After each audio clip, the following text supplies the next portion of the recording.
مساء الخير. في أواخر الثمانينات ابتدت حياتي العملية بعد طبعا فترة من التخرج. اشتغلت في حاجات كتير قوي. مزرعة تفريخ دواجن ورج في وسط البحر بتاع حفار بترول وحاجات كده ومبيعات للسيلز للانسايكلوبيديا وهكذا. وبعدين لقيت إعلان صغير كده في الجورنال في الأهرام. كان طبعا مفيش غير الأهرام وقتها. وبيقول إنه في مؤسسة مالية. ما كنتش عارف إنها شهيرة ولا حاجة الحقيقة وقتها لكن في مؤسسة مالية طالبة خريجين جدد. بس الإعلان ما كانش فيه غير الثلاث أسطر الصغيرين قوي دول، ما يجوش 4 أسطر كده في عمود بتوع الأهرام، ومكتوب بالإنجليزي. بما ان انا طبعا خريج اقتصاد زراعي فقلت طب انا ايه اللي هيوديني مؤسسه ماليه وكده، مين هياخدني وحاجات كده. لكن والدتي العزيزه بما ان هي سيده محاربه ولا تعترف بان مفيش حاجه مستحيله، قالت لي جرب شوف وحاول وكده. وفعلا قدمت ورحت عملت الانترفيو. في الانترفيو ده قالوا لي هتقابل ناس كتيره من ضمنهم فلان وفلان، مش فلان بقى بالاسم بالوظيفه. فقالوا لي هتقابل مثلا اول واحد رئيس العمليات او الهيد اوف اوبريشنز. فنزلت فبقول له صباح الخير يا استاذ فلان. قال لي ما فيش هنا استاذ، احنا كلنا بننادي بعض هنا بالاسم الاولاني، اسمي تيسير. فقول لي يا تيسير، كلنا هنا من اصغر واحد لاكبر واحد مفيش بس غير 2 بس، الباشمهندس فلان ومدام فلانة. دول علشان سنهم بس كبير فاحنا بنقول لهم الأستاذ فلان والباشمهندس فلان، الأستاذة فلانة أو مدام فلانة والباشمهندس فلان. إنما غير كده كله، حتى التشيرمان بتاع المؤسسة بنقول له اسمه، هو كان أمريكاني وقتها أيا كان، فبنقول له جون، بنقول له أيا كان اسمه بعد كام شهر خدوني في المكان ده. برضو من ضمن الحاجات اللي كانت غريبة بالنسبة لي أو غريبة بالنسبة للناس اللي حواليا. لحد دلوقتي أنا بقول للناس إن أنا خريج زراعة، الناس بتستغرب طبعا من الكارير بتاعي كان ماشي إزاي. لكن هما برضو قالوا لي في الانترفيو لا إحنا بنعلم الناس وبتاع، وعندنا برضو في حد خريج سياحة وفنادق وفي حد خريج علوم وهكذا. برضو كانت من الحاجات الغريبة جدا بالنسبة لي.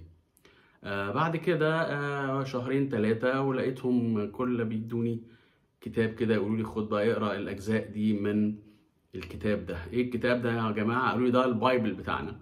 هم بيستخدموا هذا المصطلح مش بقصد ديني، لكن بقصد انه ده اللي بنمشي عليه في كل حاجه. اي حاجه موجوده في المؤسسه مكتوبه في هذا الكتاب، اي بروسس اي اجراء بيتم موجود في هذا الكتاب. مفيش مجال كبير او مفيش مجال خالص ساعات لاي خلاف بين اي حد واي حد تاني، حتى لو كان المدير واي موظف صغير. بنرجع لهذا الكتاب، كان اسمه الاي ان بي. فبنرجع للاي ان بي ونقول ده مظبوط ده. كان واضح جدا وحاجه كانت قيمه جدا جدا هذا الكتاب. وبرضو كان في غير فكره الاسم والكتاب والحاجات دي، كمان حاجات متعلقه ب ان المكاتب كلها مفتوحه، اي حد ممكن يقابل اي مدير في اي وقت. في معظم الاحيان المكاتب تقريبا مفتوحه، كنا بنتعامل مع بعض بشكل كاننا في مكان فريندلي جدا، ما فيهوش الفكره الكاتيجوريز العنيفه دي او الهيراركي الفظيع ده موجود طبعا في المؤسسه، لكن في التعامل موجود. وطبعا كان في ادى طبعا الشكل ده من التعامل والشكل ده من وجود رولز او قواعد واضحه بنتعامل بيها، الى انه كمان كان في حريه في الواحد يقول رايه او يبدي رايه او حاجه زي كده مع اي حد في هذه المؤسسه. ساعتها اول مره كنت اعرف او يتقال لي لفظ انه ده الكالتشر بتاع المؤسسه او انه ده سيتي كالتشر. وطبعا بعد كده عرفنا عرفت انه في مؤسسات كتير في هذا العالم اللي احنا عايشين فيه، خصوصا المؤسسات الكبيره قوي، مؤسسه بترول الكبيره او المؤسسات الماليه الكبيره او ايا كان مجال العمل اللي بيشتغلوا فيه، حتى شركات العربيات الكبيره جدا اللي هي مثلا ممكن تكون ميزانياتها قد ميزانيات دول صغيرة. كل دول عندهم كالتشر معين، بيقولوا ده الكالتشر بتاعنا، وبالتالي بيتم التعامل في هذا المكان بالكالتشر ده، وبيعتقدوا ان هذا الكالتشر او الثقافة اللي موجودة بين الموظفين في هذا المكان هي اللي أدت إلى نجاحه وازدهاره وتقدمه وهكذا. الحقيقة هي دي الفكرة اللي يمكن عايزين نناقشها النهاردة، اللي هو أهمية الخصوصية الثقافية في أي مجتمع في تقدمه أو في تخلفه. وأنا بدور في فكرة الهوية والانتماء اللي أنا اتكلمنا عليها الحلقات اللي فاتت، لقيت برضو الزميل بقى زميل دلوقتي صامويل هنتينغتون، يعني هو رئيس تحرير هذا الكتاب. الكتاب ده اسمه Culture Matters، يعني الثقافة فارقة أو الثقافة هامة، وبيتكلم على القيم اللي موجودة، القيم الثقافية اللي بتؤدي إلى التخلف أو إلى التقدم، غير التخلف الاقتصادي أو التقدم الاقتصادي أو الازدهار يعني. فإذا كانت الإنسان الشخص العادي يعني هو الهدف بتاعه السعادة، فالهدف بتاع الدول هو الازدهار. لكن الازدهار ده يبدو انه له قيم معينه او فاليوز معينه او ثقافه معينه تبقى موجوده في المجتمع، والثقافه دي لو مش موجوده او لو انها مختله بيبقى التقدم صعب ومستحيل، او جايز لو عنده قيم مضاده في مجتمعات عندها قيم مضاده للازدهار او مضاده للتقدم او معوقه، نقدر نقول معوقه للتقدم، فبيبقى المجتمع ده مهما عمل ومهما حاول بانه بياخد قرارات او بينزل قوانين او ايا كان، في الاخر ما بيقدرش ان هو ينجح وان هو فعلا يقدم نموذج متطور ويطور حياته ويزدهر ويقدم حياة افضل للشعب يعني. وطبعا برضو فكرة انه يقدم للشعب دي هنناقشها دلوقتي، انه هل هو بيقدم للشعب ولا الشعب بيشارك في هذه الفكرة انها تبقى موجودة. الافكار دي انا حطيتها في الكتاب بتاعي اللي هو كان الاولى مصر اللي نزل قبل الثورة بشوية، وابتديت الفصل ده اللي هو اسمه اهمية خصوصية الهوية الثقافية في تطور المجتمعات بمقولة لأحمد زويل، دكتور أحمد زويل. كان بيقول: كنت في الماضي أختزل التفكير في أسس التطور إلى هذين البعدين المهمين، السياسي والاقتصادي، زينا كلنا، طبيعي من إجراءات نعمل إجراءات وهكذا، لكنني أصبحت الآن أكثر تقديرا للدور المهم للبعد الثقافي. ده دكتور أحمد زويل اللي بيقول: البعد الذي لا ينحصر فقط في دور الكتاب أو الصحف والسينما والمسرح، وإنما يشمل الدور المحوري لعادات وخصائص الشعوب. يعني الثقافة عاملة زي كده كأنها اوبريتنج سيستم، اللي هو فعلا بيشغل المحرك بتاع الشعب علشان ان هو يتقدم او يتخلف. فلو احنا بقى في مجتمع ما ثقافة معينة يا اما بتاخدنا لقدام يا اما بتاخدنا لورا. الكتاب ده مش كله تأليف ده، يعني هنتينغتون هو محرر للكتاب، لكن في فصل مهم جدا اللي هناخد منه فكرة القيم اللي هي بتؤدي إلى التقدم أو التخلف دي، وهو اسمه ماريانو جريندونا، وهو أرجنتيني كاتب ومحامي وعنده برنامج كان في التلفزيون، فشخصية ثقافية مهمة يعني. وبيقول في الفصل بتاعه إن القيم المقبولة أو المرفوضة بواسطة المجتمع أو الدولة تقع في إطار ثقافة هذا المجتمع، وعلى هذا يمكننا القول بأن التطور والتقدم الاقتصادي له منظومة ثقافية وحضارية، مش بس إجراءات. يعني الإجراءات بتيجي بعد ما يبقى في منظومة ثقافية وحضارية تقدر إنها فعلا تنفذ هذه الإجراءات بشكل واعي. وبيقول كمان إن التخلف الاقتصادي في أي مجتمع له حالة ذهنية فكرية بالأساس. يعني اختياراتي مدمرة حياتي. احنا بنختار ازاي بناء على ثقافتنا، وده اللي بيؤدي للنتائج. فالنتائج اللي احنا بنعيشها حاليا هي نتيجة اللي هي الاقتصادية. احنا بنتكلم دلوقتي على الاقتصاد، مش بنتكلم على حاجة تانية، بنتكلم على التطور الاقتصادي. اوكي. وحط 20 نقطة، أول واحدة فيهم الأديان، يمكن علشان هو أرجنتيني برضو، يعني عندهم الدين برضو مش زي الأوروبيين، يعني فكرة الدين لا زالت بالنسبة لهم قوية، فأعتقد إن هو عشان كده حاططها أول نقطة. وبيقول إنه تاريخيا الأديان هي منبع كبير جدا للقيم في الدول وهكذا، لكن الأديان دي بتقول لنا إيه، أو تفاسير الأديان أو رجال الدين بيتكلموا إزاي في الوضع الاقتصادي أو في الحتت اللي هي ليها علاقة بالاقتصاد.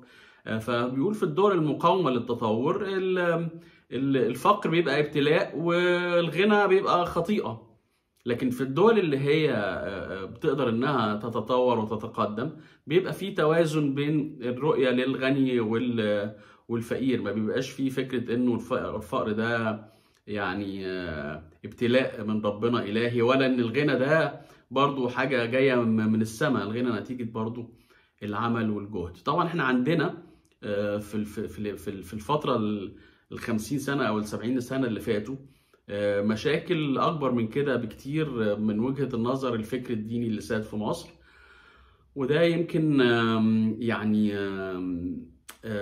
لازم إن احنا نواجهه بمنتهى الصراحة والوضوح. يعني ما نقدرش، المدرسة بقى غابت جدا، ما بقتش هي اللي بتدير الفكر المصري، أو هي اللي بتنمي أو بتصنع الفكر المصري، لكن بقى الجامع او الكنيسه ورجال الدين هم اللي بيديروا حتى المدرسه وبيديروا كل الفكر في مصر. وطبعا في افكار نقدر نقول انها تحتاج مراجعه، زي مثلا زيادة السكانية بنوافق عليها ولا لأ، لسه بنتكلم في البنوك فوائدها حرام ولا حلال، لسه بنتكلم في العملة، المضاربة في العملة أو شراء العملة وبيع العملة بره البنوك ده حرام ولا حلال، لسه بنتكلم في السياحة حرام ولا حلال، لسه بنتكلم في حاجات كتيرة جدا في حياتنا النهاردة ليها تأثير يعني اقتصادي مهم جدا جدا، لازلنا بناخدها من طرح ديني في أحيان كتير بيبقى رافض أو معوق للأفكار اللي ممكن تخلينا نتقدم. والحقيقة الموضوع محتاج نقاش يعني حقيقي، يعني نقاش بجد. يعني أنا شايفين مثلا السعودية النهاردة 35% من قوة العمل عندهم من السيدات، احنا عندنا 10-15%. يعني حتى العمل المرأة بقى عندنا أقل من النسبة اللي موجودة في السعودية، ودي حاجات لازم يا جماعة يعني تستحق إنها تراجع. دي أول حاجة، إنه هل القيم أو الأفكار، مش بلاش نقول القيم، نقول الأفكار الدينية السائدة في مجتمع ما، هل أو المجتمع المصري، هل بتحض على أو بتساعد على التقدم الاقتصادي ولا لأ؟ الحاجة التانية الثقة في أفراد المجتمع. الحقيقة دي برضو أحد الحاجات المهمة جدا، هل كل حاجة هي الدولة اللي بتعملها، ولا في ثقة في أفراد المجتمع إن هم اللي هيقوموا بإن هم يبنوا الأشياء، أو إن هم يتم عمل، يبقى فيه رجال أعمال مهمين بيقودوا البلد في اتجاهات جيدة، الحافز والإبداع اللي البشر او الناس عايزه تعمله دوت، هل له مجال ولا ملوش مجال؟ المسؤوليه عنده هم احنا كشعب حاسس بمسؤوليه ان هو يتقدم، ولا هو حط المسؤوليه دي على الحكومه، او الحكومه قالت له خليك انت بعيد واحنا مسؤولين عن كل حاجه، فبالتالي هو بقى باسيف، ما هواش مشارك. كل ده راجع من الايمان بالفرد، هيبقى فيه ايمان بالشخص ان هو هيقدر وهيكمل وهو اللي هيقود التنمية ولا لا. فلو مفيش إيمان بالفرد ففي عندنا إشكالية كبيرة. التوافق بين القيم والقانون، طبعا القيم بتاعت الشطارة والفهلوة والكده، أو إن يبقى في المجتمع قيم ما هياش متوافقة مع القانون، برضو هيبقى عندنا إشكالية كبيرة جدا. النقطة اللي بعد كده كمان، ازاي بنبص الى او المجتمع بيبص ازاي لفكرة الثروة.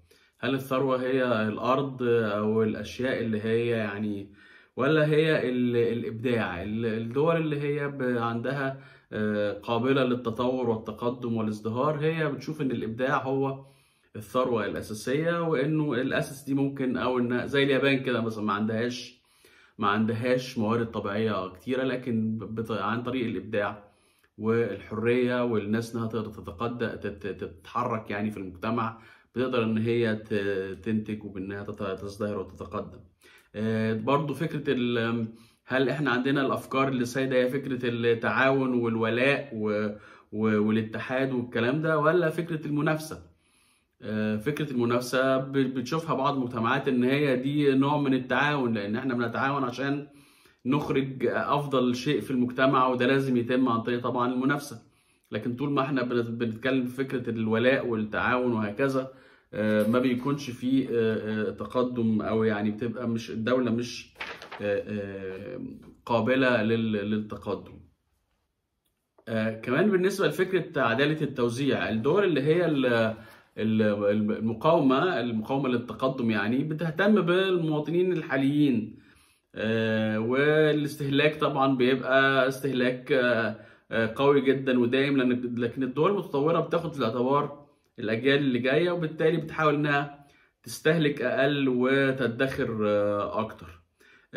قيمة العمل كمان، قيمة العمل، هل إحنا بنشوف إنه رجال الأعمال دول يعني أشرار وعايزين يمصوا دم الناس، ولا دول ليهم دور مهم في المجتمع؟ نفس الحكاية، هل بنشوف طبقة الحرفيين وطبقة العمال دول بننظر لهم بشكل فيه كثير من التقدير وكده، ولا بنشوف إنه مثلا في ناس يعني ليهم مناصب تانية أهم وهكذا، وبالتالي بيبقى حياة من يعمل بتبقى حياته أصعب، أو بيبقى فيه أسفل السلم الاجتماعي. الكلام ده طبعا كان موجود في العصور الوسطى في أوروبا، وابتدى إن هم يتخلصوا منه، أو إن هم يشوفوا إنه يثمنوا قيمة العمل والإنتاج.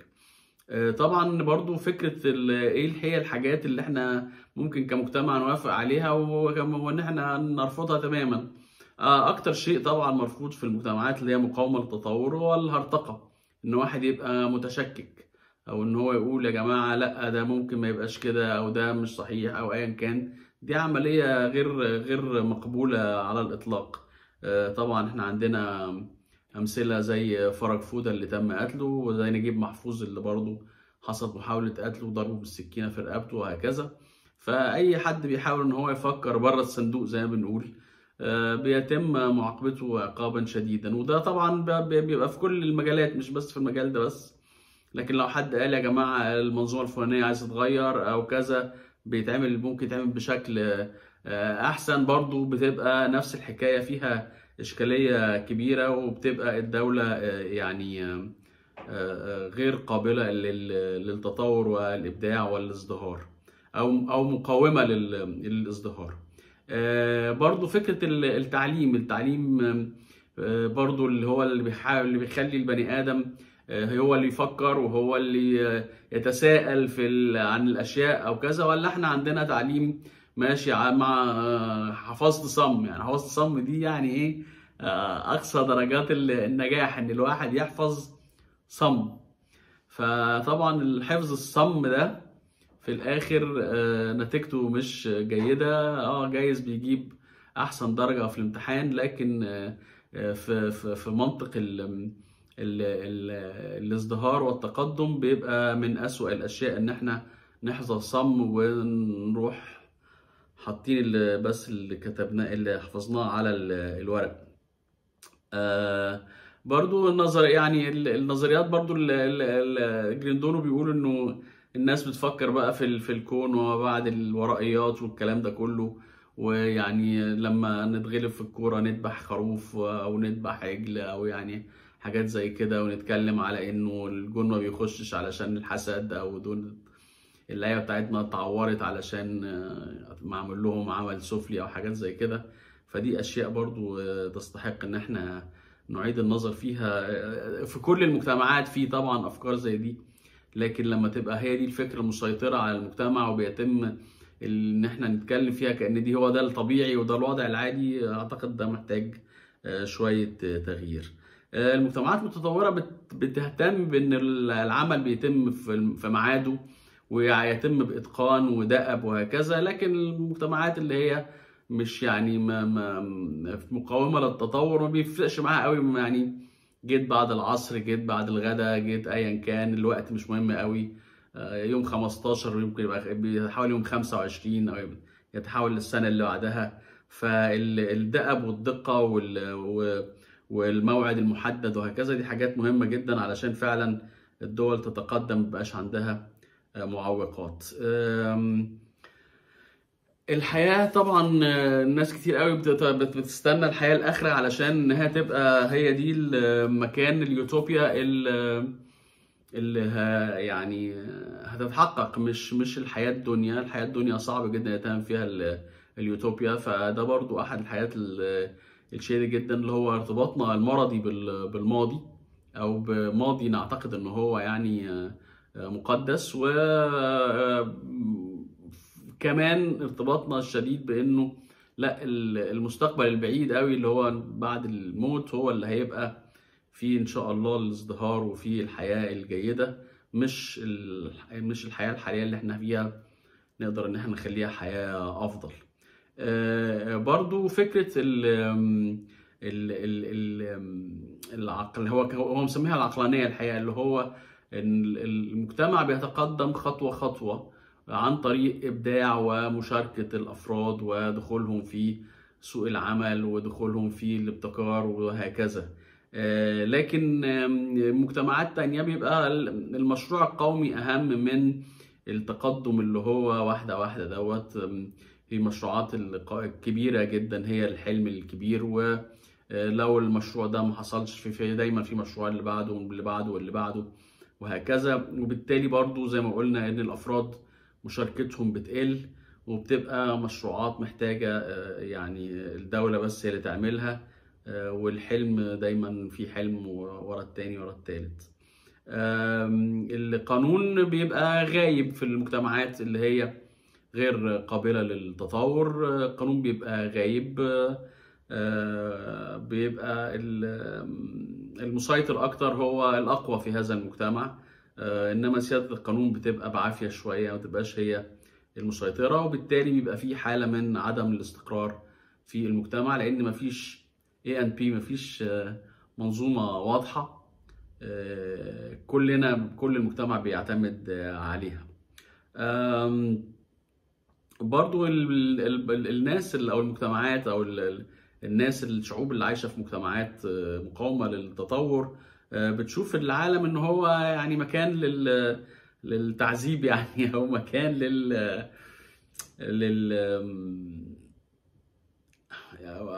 اشرحها ازاي،